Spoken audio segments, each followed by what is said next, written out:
Good morning. This is Jason Dean coming live at you again for another Film Fanatic show. It is Wednesday, or no, actually, sorry, Thursday at 9:42. Hope everyone's doing good. It's a pretty gray and overcast day. We've had so much sun and hot weather lately. It's still pretty hot, but I guess we're in need of, or desperate need of rain.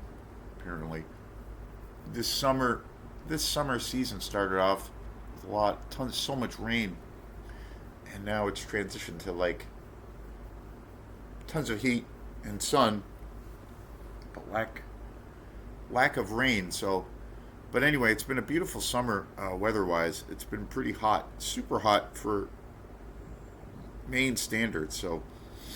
So yeah, I'm very excited about this today's show. This is I'm going to be talking about a movie that I so excited to buy, and I finally got it. I've gotten some movies this year, 2025. Some a few movies that were movies that I've been wanting to buy on Blu-ray for a super long time. So yeah, very excited to talk about this movie. But before I get into that, I just want to do a quick show, a little shout out to for an upcoming quantum show, and we're going to be doing a show on Saturday, this coming Saturday at 1:30, with my friend Ronnie, who we played together. I think it was in July. Yeah, it was in July. We played at Opera House Video. My friend Ronnie, who is an amazing musician, good friend. He has a bunch of music projects going on. Plays with plays with a local band called Oov, which is like kind of a proggy rock metal band that's really awesome, all original, really fantastic band. We actually opened up for them once with Quantum last year, and we've done quite a few shows together. Ronnie and I, we about 2 years ago, we had an album release show for In Dreams I Saw Chapter One, and we played down in Rockland on Oak Street, which is now gone and just a distant memory. That was an amazing spot. It was such a cool spot because it was during COVID, and before that, we used to play. Quantum used to play all the time at Fog Bar and Grill, which was a great, fantastic restaurant in Rockland, and we got this. Somehow we managed through just good timing, I guess. We ended up getting a really great gig there about six or 7 years ago now, which is crazy. We got a residency gig there, pretty much playing there a couple times a month or once a month, and it was great. We did it for almost 2 years, and it was at a really good time for the band because we were still developing our sound, and it really made us expand our sound, and it just really was such a learning experience. But I felt like that was the time for us as a band that we really developed, and tried to, and really kind of got, you know, a lot of different flavors going. We, we were expanding our sound. We really developed, not just heavy dance music, but we were, doing a lot of, I was starting to incorporate a lot of jazz that I was listening to as an influence, a lot of ambient music, world music, and we really had to because that situation when we were playing there, and it was on usually Thursday nights or Saturday nights. A lot of the times we were playing for a dinner crowd, and then that would transition into the bar crowd. So we really had to curate our sound and change our sound to be able to adapt to that space, as opposed to being just kind of a one-dimensional dance group of playing just like heavy house music. So we really had to transition our sound, and I was able to like, you know, a lot of things I was listening to that were, non-electronic music based, jazz, world music, whatever, because I love all kinds of music. So I was putting a lot of that stuff into our sound, and we really developed as a band, and that was probably the greatest. Looking back at kind of what it is, the history of Quantum, and we've been a band for about 10 years. That was probably the best period because it was hard at first making those adjustments, but we really adjusted and really developed our sound. And then COVID came, and then they closed for a very long time. They are still closed. They are no longer a restaurant. It's now a wine bar. They just sell wine. And during COVID, the same street that they were on basically was shut down and became kind of this unspoken music venue. And a lot of artists started congregating on Oak Street, painting these beautiful, beautiful murals. Lulu's, which was their ice cream place, kind of the sister business, did really well. They were doing ice cream and gelatos and all kinds of stuff, and they had a bar outside. Cafe Miranda was going on. They transitioned to doing outside stuff too. But it became this really cool hub of like all this art, all this cool music going on. And at that time, we had put out our album, in Dreams I Saw Chapter 1, and it ended up being a double album set, and we put the first album out about a little over 2 years ago, and we had the release show on Oak Street, and Ronnie played at it, and it was great. It was such a wonderful experience, but now that whole place is gone. Cafe Miranda is gone.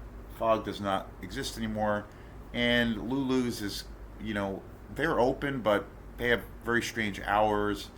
Oak Street is all like just kind of a normal street now. There's no more music there. It's very strange walking through there now because all the murals are faded, and yeah, it was that was a magical place at that time, especially in that period of all of our lives. But anyway, and we've done a bunch of shows together since. Like we've done about 3 or 4 shows. We did like 2 or 3 shows together at Hot Hill Tavern. We actually had another release show, the second part or chapter 2 for Dreams I Saw. We did that show in November of last year, and that was also, we did that together. He was one of the opening acts along with my friend Halsey, and we did that at Hey Sailor. That was a really amazing time. So we've done quite a few little shows together, and we did this show at Opera House Video, and I've played there. I think this is my 4th time doing a show there. And it's not Opera House Video, again, it's the only video store in existence in the state. And it's not a music venue per se, but it has been used for music during the Old Rose Festival. That became a venue. Saw some great, amazing music in there. And we played a couple of shows before that, just, twice by ourselves, and then another time with Leo from the band Osmia, who I play with now. And a couple of the shows were really great. And this last one was really, really fun because we did this thing of where, with Ronnie, we did this round robin thing where we basically did a lot of improv and we kind of played off of each other. And we do this thing of every 15 minutes or so in our sets, we would kind of rotate and switch. And so we're gonna try the same thing again.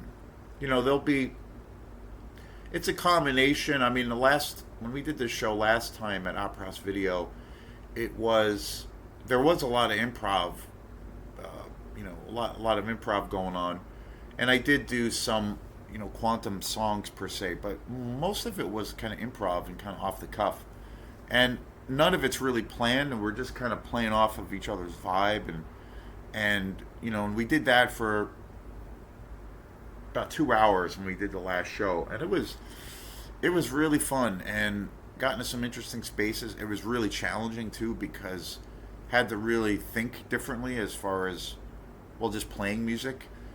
So we're gonna do that again this coming Saturday at 1:30. So if you're around, and it's a pretty mellow gig or kind of setup. But the last time we did it was super fun, and so come on by if you're around.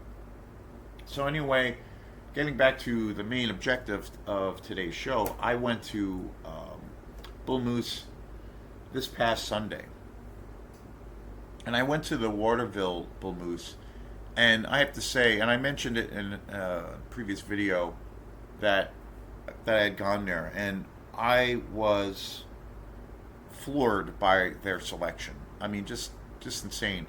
Typically, when I would go there, and lately I've been going to the Bangor Bull Moose, and I've gotten a lot of great movies there. But typically, a year or two ago when I was going to Waterville regularly, I'd go to the Blu-ray selection, the horror selection, and just comb through that, and that's where I would find a lot of these like super low budget exploitation movies.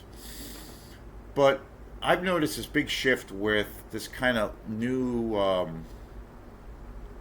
appreciation or love for a lot of these boutique labels that have been, putting out all of these exploitation movies, and it's just been crazy. It's like this wild, renaissance of things going on.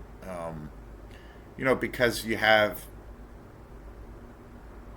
the obvious thing or tension between physical media versus streaming, and streaming has obviously taken off, and people go to the movies a lot less now. That has really, there's still an audience for it, myself included, but things have shifted so much. But yet these relatively small boutique labels, Severin, Blue Underground, Mondo Macabra,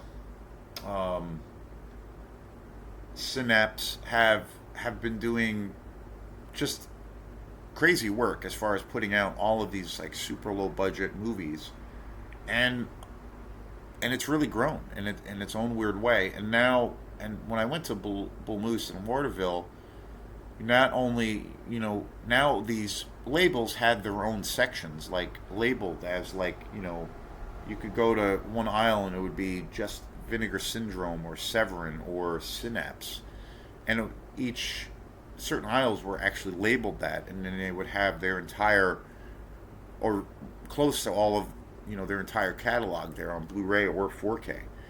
Crazy. And so there were so many movies that they had there that I just was like, I was almost overwhelmed by how many choices they had. I was in Waterville anyway, and I stopped at Bull Moose to before I had a gig, and so I decided to go to Bull Moose before, and I was just like, I was floored. I was totally floored. And so in the future, when I go, next time I go to buy some movies, I am definitely going to go there, because I spent an hour and a half in there. I could have been in there for like 3 hours. I mean, there was probably 2 or 3 aisles I still didn't even get a chance to check out, because I had picked out so many movies that I was just like, yep, okay, I'm going to buy this. And if I had the money, if I was a rich man, I would have like bought every fucking movie there. Like it was crazy. It was wild.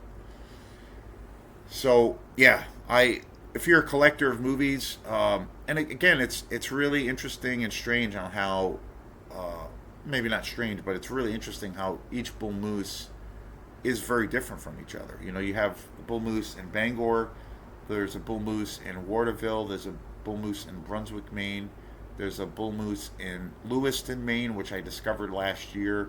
There's one in Saco, and I think there's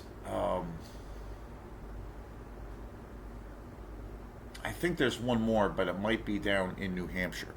There used to be one. The first one used to be in Portsmouth, and many years ago I went to that. That was the first time I ever went to a Bull Moose, and I heard that store moved or something to a different location. But insane. And again, in the age that we live in, It's amazing that they're still open, and as far as I know, they haven't closed any of the stores. Like every time I go to the to go, anytime I go to a Bull Moose, there's always a lot of people. People are buying shit. So and they granted they have records, video games, books, comic books, graphic novels, tons of Blu-rays, tons of DVDs, and granted they sell a lot of used you know material or content, but they sell a ton of new stuff, new releases, and remastered versions of things. So it's interesting, but it's fantastic.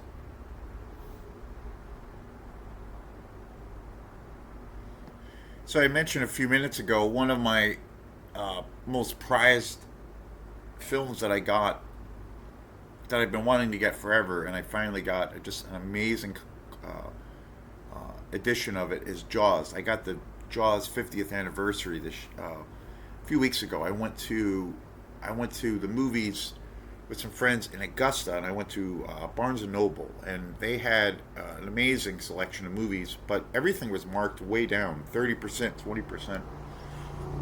So I got the 50th anniversary of Jaws, and that was a movie that I've been wanting to get forever. Finally got it. Finally got a definitive version of it. And then so, super excited. And then so I went to Bull Moose and I was looking through the movies on Sunday when I was there. And I was blown away. And it was literally one of the first movies I came across. And this is one of my all time favorite movies. And I was blown away by it when I watched it. It's literally, this is a movie that I have seen so many ungodly times that I can't even, remember. I couldn't give you a number. And that is Rutger Hauer in The Hitcher. I finally got this movie. This is one of my all-time favorite movies. I definitely consider this a horror movie. I even would go a little bit further and say this is kind of like a slasher movie. But one of the greatest horror movies of all time. And I'm a massive, massive Rutger Hauer fan. And I've seen The Hitcher again so many times I couldn't give you a number. I was kind of raised on this movie. I saw it growing up as a little kid. It was on cable a lot of the times. I remember renting it all the time on VHS, and then even renting it on DVD. My folks owned The Hitcher on DVD, but I don't actually. I've never owned a copy of it, which is so weird. But yet I've seen it so many times. It's probably for me one of the most watched movies I've ever seen, and it's one of my favorite kind of horror movies. And I definitely consider it a horror film. It's incredibly suspenseful. It just oozes with atmosphere. Rutger Hauer is truly frightening in it, and it's got so much great action and suspense. Amazing cast, and it came out in 1986. I mean, just insane. Again, the cast is absolutely incredible. C. Thomas Howell. This was also the introduction to one of the greatest actresses around, Jennifer Jason Leigh. And again, this is a movie just like my Jaws experience when I finally bought Jaws on Blu-ray. A movie that I'd seen a billion times also. This movie, or this edition, blew me away. Because one of the things that, for me, just like Jaws, that always kind of hindered the experience for me is there's two, Jaws and The Hitcher. There are these two big opening sequences to both of these movies where it all takes place during the nighttime. So it's intentionally dark. It's the scenes have always been very dark, and I've always felt like even growing up watching both of these movies, and especially with the Hitcher, that it's so dark that there's almost parts of it that you can't really see, and that's because of the way I saw it. You know, on cable or on DVD or on VHS, I never saw it as with any clarity. And just like Jaws, watching this on Blu-ray was astounding. Like the colors pop on this like no one's business. So you can see everything, all the detail, the richness, and again, and I've said it a billion times before. Watching this on Blu-ray with this edition, it was literally like watching it for the first time, and I can't wait to watch it again. I watched it the other night, and I was just like, yes, this is like one of my all-time favorite movies, and finally getting a chance to see it on Blu-ray and to own it. Um, yeah, and I got it really, really cheap. I've said before that there are, there's a lot of, well, everything is so expensive these days, and a lot of the prices for a lot of movies have gone up. So it's kind of an expensive habit, but this was pretty cheap. I got this pretty cheap. There's some really good special features on here. There's there's a really great um, interview with Robert Harmon, who directed this movie, and it's really great. It's like a 35-40 minute interview with him talking about the film. And again, this is a movie that I've seen so many times, but I never knew anything about the history, uh, you know, about kind of the inner workings on how this movie was created. Nothing. And it was so fascinating and so interesting to finally hear, some behind the scenes info on this masterpiece of a movie. There was a remake of this movie that came out, I don't know, maybe 15 years ago with, I think, Michael Biehn, who plays Rutger Hauer's character. And that movie is absolutely terrible and awful. That, yeah, it's a terrible movie. But this, it's got to be one of the worst remakes ever. But again, and this came out in '86, and again, one of my favorite decades. It's totally got the '80s. Mark Isham does the soundtrack. The music, the score for this film is absolutely incredible. It's the thing that I love about this movie so much is the atmosphere of this movie. It's kind of set in, you know during that time period of the '80s in Texas, and it's set in the desert.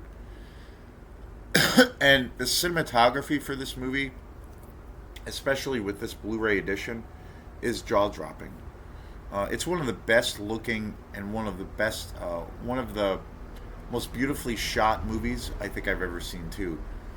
That was the thing that always attracted to me. One of the things that I always loved about this movie, even when I was a kid, was um, the kind of the grand scale look of this movie, because it takes place in these really desolate, this really desolate environment, kind of in the middle of the desert.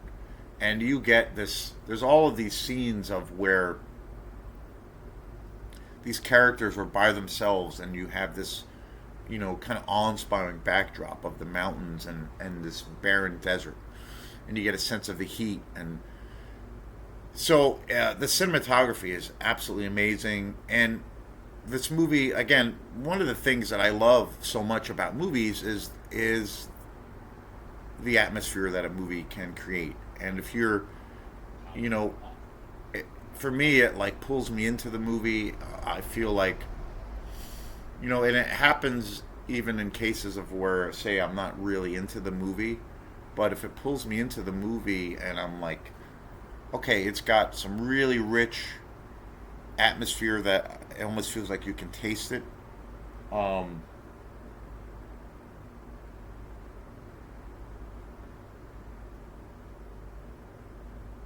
I am in it to win it at that point. And it can be an experience of where the movie's not, say, very well acted, or maybe the editing isn't so great. Um, But if the atmosphere is there, I'm usually into it. And it's funny because I'm you know pretty critical of movies, and it's a thing that I really love. So, but again, even though I'm kind of critical or really you know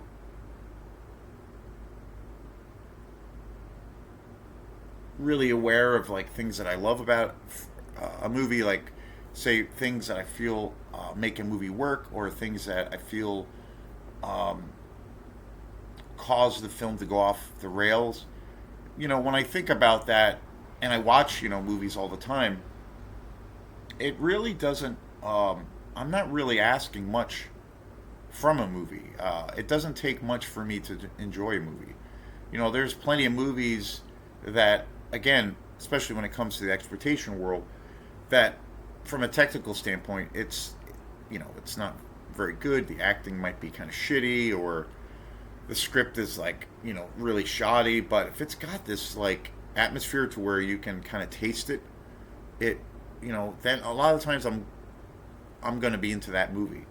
But with the Hitcher, it's it's not a case of that. I mean, it's got just incredible. I mean, this movie's got some of the best atmosphere ever seen on film, but it's got such an amazing script, um, just a great cast. Um, this was Rutger Hauer did this film right after he was in Blade Runner, which I always forget the timeline. So this was like his follow up in his acting career to Blade Runner. One of the greatest science fiction movies ever made, maybe the greatest science fiction movie ever made. So and he plays a completely different kind of a character in this movie, and he is truly frightening in this movie. He really is, and he just has so much richness to his character. And C. Thomas Howell is amazing in this movie. This was the first movie I ever saw with him in it. I do believe, when I think back, the first movie I ever saw with Rutger Hauer was Blade Runner. That was, again, that's one of my all-time favorite movies of all time. And I believe that was the first time I had ever seen Rutger Hauer as an actor. And during the 80s and 90s, he was, especially in the 80s, he was a massive uh, kind of superstar actor. Although, he never really got as popular in America as, in Europe and stuff, during that time. But he was still, he was in so many movies at one point, and, I just became a massive fan. But I have to say, out of all of the movies of his that I love, I think The Hitcher for me is his definitive role. I mean, he's on fire, and there's so much tension in this movie. It has a lot of cool twists and turns. It's also, I think, I refer to The Hitcher as being definitely a horror film.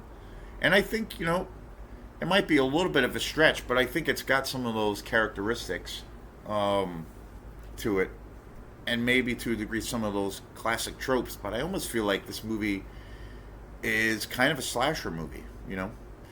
But it's ultimately a horror film. And I definitely think that this is a thriller. Definitely it has so much suspense to it, and so much great atmosphere, and there's so much tension in the movie.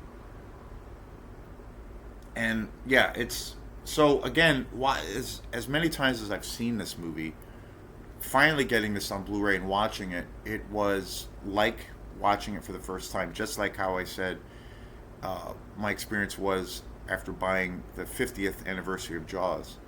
Astounding movie, what a masterpiece! I can't recommend this movie enough. I know this movie is pretty popular, but then again, I don't feel like this movie is talked about enough.